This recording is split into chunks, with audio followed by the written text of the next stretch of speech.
হবিগঞ্জে পুরো দমে চলছে আমন ধানের আবাদ, কিন্তু সারের সংকট দেখিয়ে ডিলাররা নিচ্ছেন অতিরিক্ত দাম, বেড়েছে কীটনাশকের মূল্য। এতে চাষাবাদের খরচ বেড়ে হিমশিম খাচ্ছেন কৃষকরা। জাহাঙ্গীর রহমানের তথ্যচিত্রে জানাচ্ছেন শাশ্বতী সরকার। চলতি মৌসুমে হবিগঞ্জের হাওর জুড়ে আমনের আবাদ হয়েছে প্রায় ৯০,৩৬৫ হেক্টর জমিতে।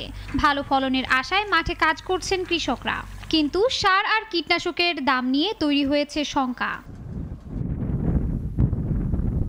সরকারি নির্ধারিত দামে ইউরিয়া, টিএসপি, ডিএমপি ও এমওপি সার বিক্রির কথা থাকলেও খুচরা বাজারে এর চেয়ে অনেক বেশি দাম নিচ্ছেন ডিলাররা। সার ভাই না, সার ১৪০০ টাকা বস্তা চাই। এখানে যে সার বিক্রি হয় সম্পূর্ণ খুচরা মূল্যে। আমরা ন্যায্য মূল্যে সারও পাই না, ক্ষেতকিরি এবার করছি কম, অন্য বছর করছি বেশি, বুঝছেন নি? সার মানে অনেক দূর, এবার আমরা রেডি কুলাইতে পারতাম। আমন চাষিদের অভিযোগ শুধু দামই নয়, সার বিক্রির মেমো দিতেও অনীহা অনেক ডিলারের। একইভাবে বেড়েছে কীটনাশকের দাম, যা ফসল উৎপাদন ব্যয় আরও বাড়িয়ে দিচ্ছে।